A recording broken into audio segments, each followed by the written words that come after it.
Socotra leveraged the technology advances of the last decade to create a new, intuitive, true cloud core platform. Socotra's platform supports any line of business in underwriting, policy administration, claims billing, reporting, and much more.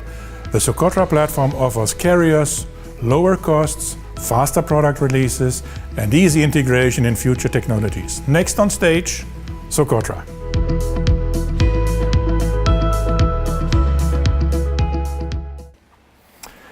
Good morning, everyone. Hope the conference is going well for everyone. It's been a lot of fun so far. This is my colleague Harsh Shah. I'm Dan Woods from Socotra. You've probably heard a bit about Socotra and what it does, because it does a lot, but I'll make it simple. Socotra is the platform that's powering the next generation of digital insurers. You don't have to install Socotra. It's ready to use right away. You don't have to worry about upgrades. You don't have to worry about backups. It's true cloud. Every day, our customers and partners are configuring and extending Socotra with limitless insurance products. Many of these people who are working with the platform, configuring it, extending it, writing against the APIs, are people who have never gone through formal training. Many of them have never even met us, but they're doing it using our online documentation at docs.socotra.com, accessible to anyone.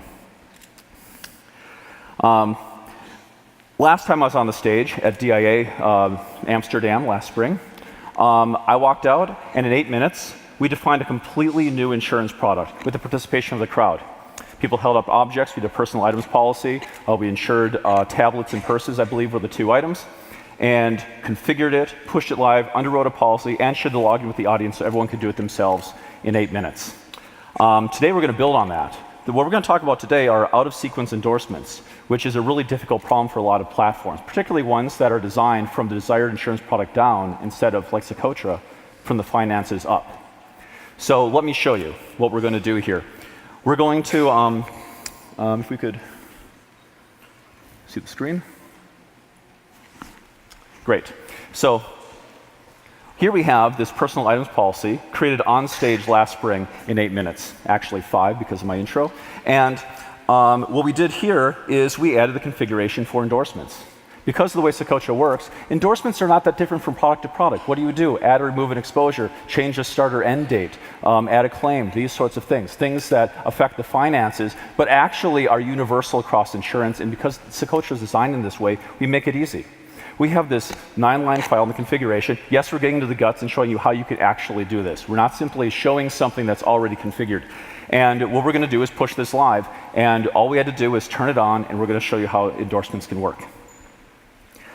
So as it's loading, no servers are being restarted, nothing's being compiled. It's simply saving a configuration. And as you can see, there are several products available there. Because Socotra is written without any particular insurance product hard-coded into it. As I said, it's built from the finances up. So 6 months ago on this stage in Amsterdam, we pushed it live and created a policy for Max Miller. I'm now going to be Max Miller, and we're going to make some changes. So Harsh, could you pull up my policy for Max Miller? Absolutely.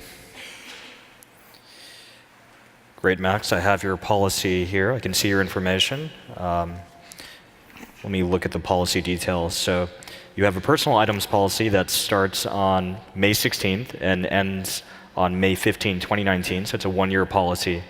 Great. And you have 2 tablets and 1 purse that have been insured. OK, great. That's the policy that we made on stage last spring. So let's see. We're going to make a change to that. I think I'm going to add a purse. It's going to be a Christmas gift. December 25th. Can we add a purse to that policy? And what's that going to cost me? Sure. So December 25th, we'll go ahead and add a new purse to the policy.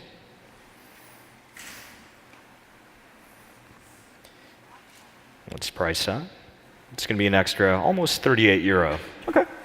OK. Great, great, great. Let's see here. How many tablets are on the policy? Let me take a look. So you have 2 tablets in the policy. I think I can give 1 away. I have my brother's going to be in town early November. I want to give him one November 1st. Could you end policy on one of those in November 1st, end coverage? Great. So November 1st, we want to end coverage on one of the tablets. So let's go ahead and do that.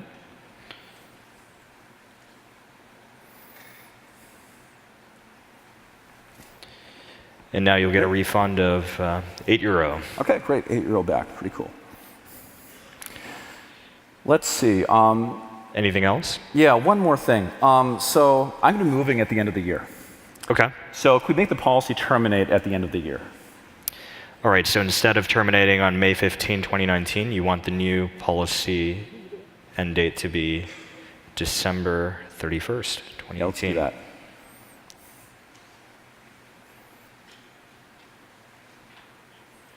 All right, so you're going to get back €83. Okay, great. And it looks like you have the information on how much you're refunded for by peril, by exposure, every little bit. All there available through the UI and the APIs. One last thing. OK. So, yeah, I was out here at Oktoberfest and kind of spilled a beer on one of my tablets October 7th. I think I'm going to have to put a claim on this thing. OK. Is that going to affect my... It's going to affect your no claims discount. Darn it. OK, what's the damage?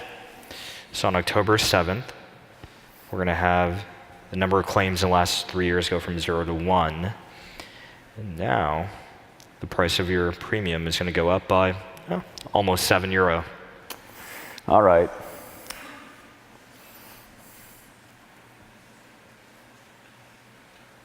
OK, it's done. OK, great. So what I've done here, I added a new exposure. I removed exposure, set the date before I added the other one. I changed the end date, and I added a claim which affected the rates of everything there, and did those in a completely arbitrary order. So just confirming here, today as it stands, what does my policy look like? Today you have 2 tablets and a purse. Okay. And you have 1 claim. 1 claim. All right. So I give one away November 1st. November 2nd, what does the policy look like? November 2nd. Look at the coverage. So you have just 1 purse and 1 tablet that's covered. Great. Let's see, adding a purse December 25th. Go to December 26th. What does it look like? December 26th. Let's look at the coverage. And we have a new purse that's been added there, and that's covered. OK. And then finally, January 1st, what does it look like? Well, your policy ends on December 31st, so we can't go to January 1st. OK. But we can see the effective policy end date that's been updated from the original one. Great. So we're able to make all those changes with a configuration of 9 lines because, as I mentioned, endorsements are really universal across many different products. They're doing a lot of the same things. In conclusion, you've seen a lot of the way the platform can operate in the spring. Those of you saw how quickly we can stand up something completely new. If you haven't, the video is online. And now we've added endorsements. You saw there was a claim, and in that case, we just changed the claim number from 0 to 1 because that's what it does to the rates. We, of course, have claims functionality, so please do stay tuned for DIA Munich, DIA Amsterdam in the spring, and we're going to configure some claims. We're going to do it. If anyone wants to try this out, just go to socotra.com/DIA2018. Login is alice.lee, password is Socotra, and you can play around with creating policies and doing endorsements of your own, or just come visit us at our booth later.